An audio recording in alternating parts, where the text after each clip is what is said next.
how much better is the iPhone 17 Pro Max's camera compared to last year's iPhone 16 Pro Max? Well, I've just returned from Hawaii, where I've taken hundreds of photos to fully test the iPhone 17 Pro Max's camera. And on paper, the only upgrades are the new telephoto and the new front camera. So let's start with those and see how much better they are, and then we can go over the main and the Ultrawide modules to see if maybe Apple made any secret improvements there too. But before that, Daniel from Hawaii here. I'm attending the Snapdragon Summit, and I just wanted to give a quick shout out to our sponsor ESR with their awesome range of accessories to keep this iPhone 17 Pro right here protected. So the new telephoto is now a 48 megapixel sensor from the previous 12, also a larger sensor by 56%, however one that drops the optical zoom range from 5x to 4x. And I want to start off with a 4x shot, where the 17 Pro Max starts using its telephoto from, whereas the 16 Pro Max uses its main module and then zooms in digitally. And we can clearly see an advantage to the 17 Pro Max here, with the middle flower being more detailed, and even more so if you look at the leaves under it, which are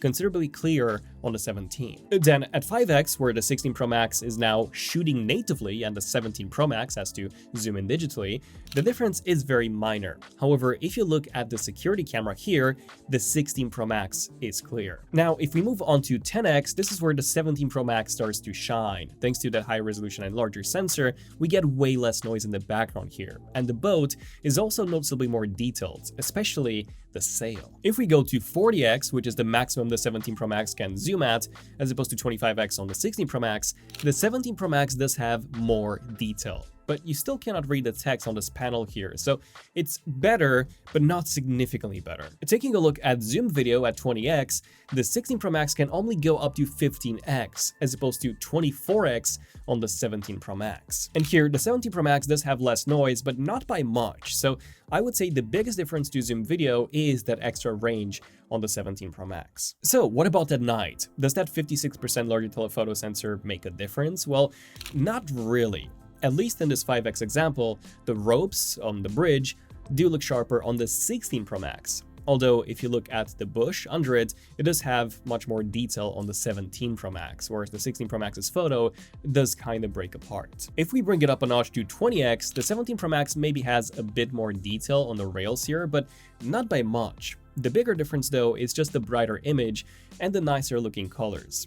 But that's it. And lastly, we've got night video, which I've shot at 10x, and this is where we can see the biggest difference yet, with the 17 Pro Max being way clearer and with considerably less noise. So the winner for the superior telephoto is the iPhone 17 Pro Max. Specifically when it comes to the zoom range, the clarity at 10x, and the low light video. However, I was personally hoping for a much bigger improvement, which we unfortunately do not see here, so I don't think it's worth upgrading just for this new telephoto alone. So what about that new front camera? Well, this is now an 18 megapixel square sensor from the previous 12, with a ton of really cool tricks up its sleeve. For example, you can take both vertical and landscape shots whilst keeping your phone in vertical orientation. You've also got center stage tracking for FaceTime calls and a lot more. But let's talk about the quality first. And here, the main thing you'll notice is the field of view. Just look at how much wider the 17 Pro Max is. This is perfect for group shots like you can see here, something that you just cannot get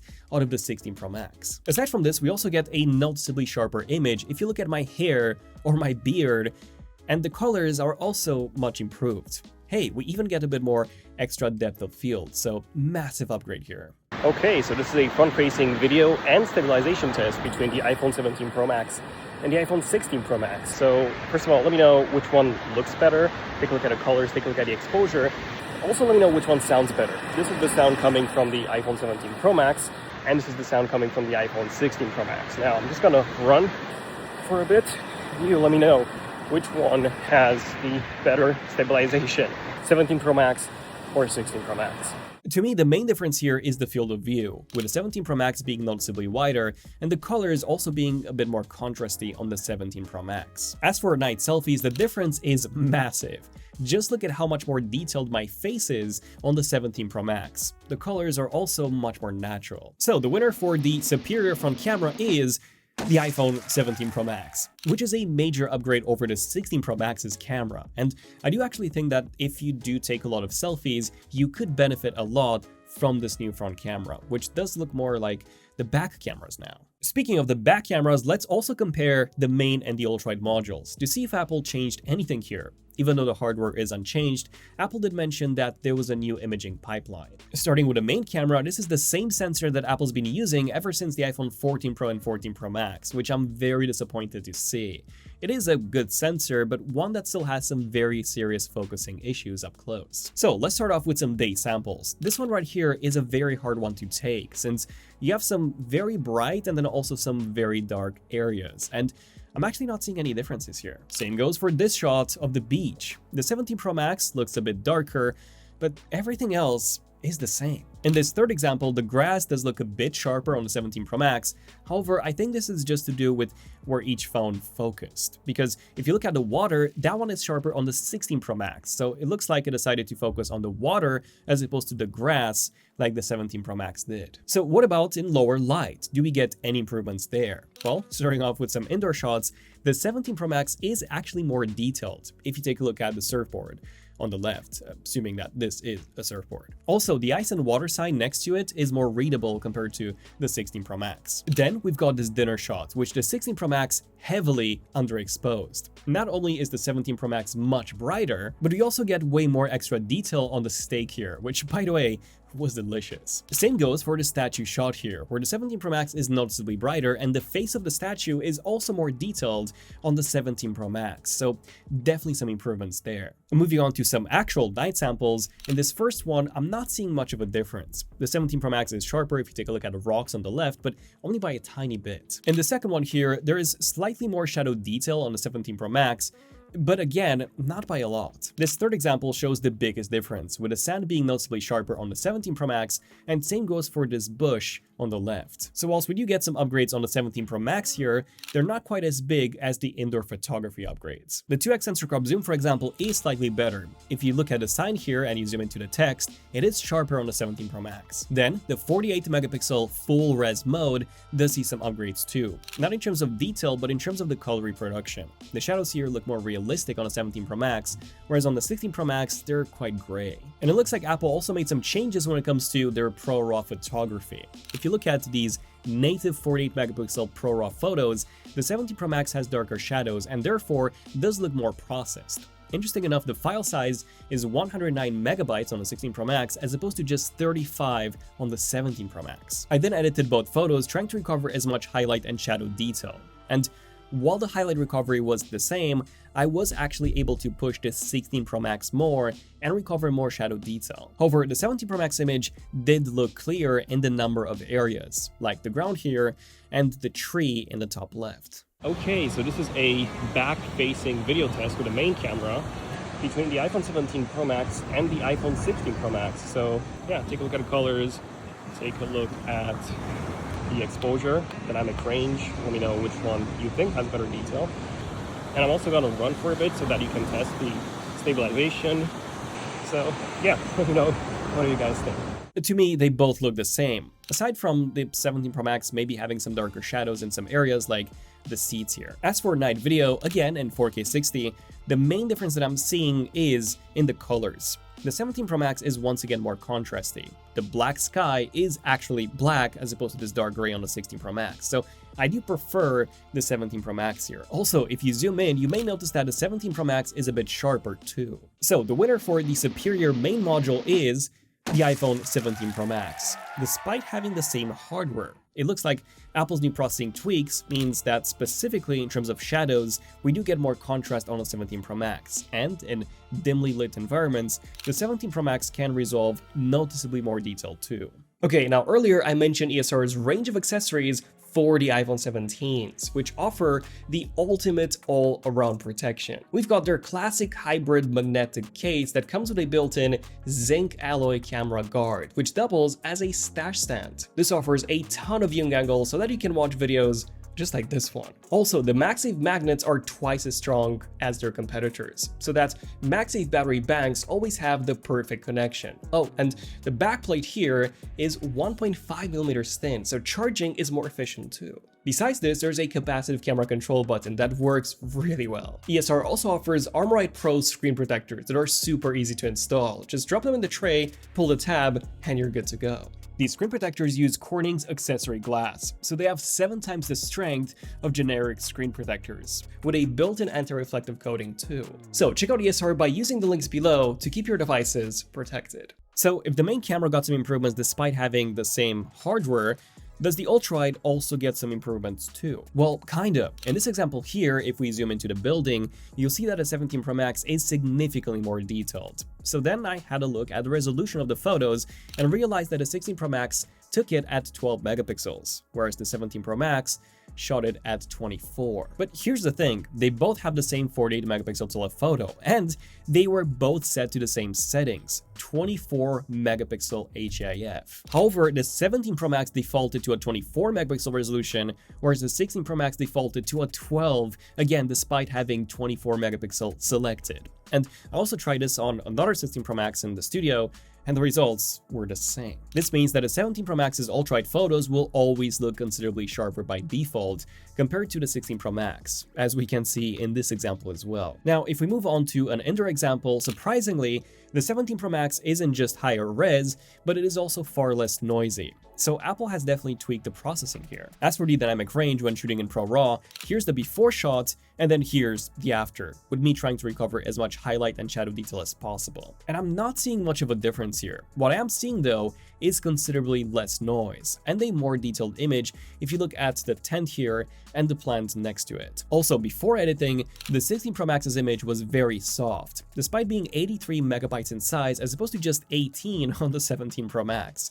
Apple has definitely managed to optimize these ProRes files, packing more detail into a smaller file size. So, do we get any improvements at night? Yes, although slightly. Here, if you take a look at the plants at the front, the 17 Pro Max is sharper and has more shadow detail. Also, in low light, they both take 12 megapixel photos, so 24 isn't even an option on the 17 Pro Max. The same goes for this example here. If we zoom into the pool and the umbrellas behind it, the 17 Pro Max looks noticeably higher res, despite still being a 12 megapixel image here. This example is probably the most striking, not just because of the extra detail on the 17 Pro Max, but also because of the sky, which is super patchy on the 16 Pro Max as opposed to this perfect black on the 17 Pro Max. Now, before we test out ultrawide video, I also wanted to try macro. And here, I'm also seeing some nice improvements with extra detail and also better colors on the 17 Pro Max. As for the ultrawide video, I'm not seeing any improvements here. Maybe the grass is a tiny bit sharper on the 17 Pro Max. Also, the colors do look a bit more washed out on the 17 Pro Max. So I do prefer the colors on the 16 here, although the differences are very minor. However, one place where the difference is not minor is in 4K 60 night ultrawide video. Just look at the difference in noise.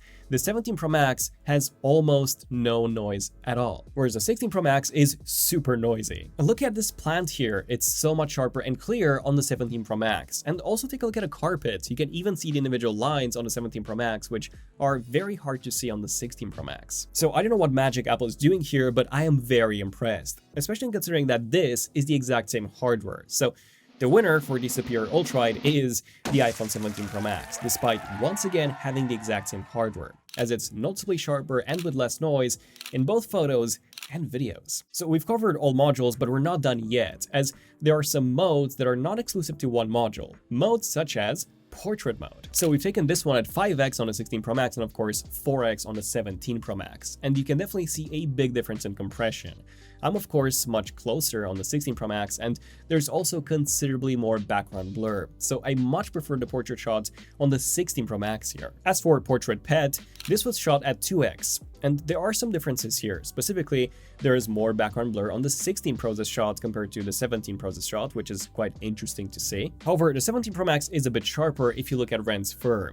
Same in this example where the 16 Pro Max has, once again, more background blur. Although you can, by the way, adjust this in post if you want. As for a portrait object, the background separation is very good on both, but again, I do personally prefer the 16 Pro Max's shot, just because you can get closer and you also get more of that natural depth of field thanks to the extra focal range. As for portrait night, this is actually very surprising to me, because despite the 17 Pro Max having that 56% larger telephoto sensor, it is the 16 Pro Max that is less noisy. Also, in case you're wondering, we still cannot do night mode when using portrait mode at night. And lastly, we've got portrait front. And here, the background separation is actually better on the 16 Pro Max. If you take a look at the top of my cap, you'll see a few spots where the 17 Pro Max messed up, but other than that, they are very similar. Even detail-wise, we're not seeing that extra sharpness that was present in the normal selfie, which is very interesting. So overall, the winner for the best portrait mode is actually the iPhone 16 Pro Max. Not only do the 5x portraits look noticeably better than the 4x ones, but for whatever reason, night mode portrait shots are also superior on the 16 Pro Max, despite the larger telephoto sensor on the 17 Pro Max. Now, if you're thinking of ordering a new iPhone 17, you'll also need an awesome wallpaper to go for it. And we offer the best wallpapers on the market through our app, WallpaperZ. All of our designs are 1x1 8K made by our designers, so you can use them on any device. Some designs even take months to make. The first wallpaper of each pack is completely free, with over 200 free wallpapers to choose from, and we also offer no ads at all.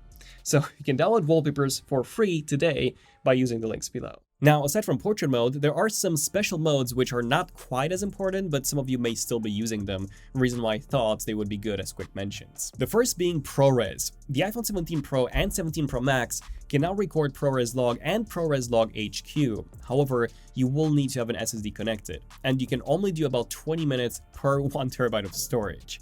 Ouch. So what I'm comparing here is H.265 ProRes, which now supports Log 2 on the iPhone 17 Pro Max for more dynamic range. And just by dropping this in Final Cut, I can immediately see far more detail in the shadows on the 17 Pro Max. We can also now shoot in 4:3 OpenGate on the 17 Pro Max, if you use an app like Final Cut Camera and you've got an SSD connected. This will give you more vertical space to work with, so you can shoot once and then reframe that for both vertical and landscape. Then slow motion at 120 FPS in 4K is still here, and to my eye, it looks unchanged from the 16 Pro Max. Same goes for cinematic mode. It is the exact same as before, which is a shame, as for whatever reason, we still cannot shoot it using the telephoto module. We can only shoot it using the main module.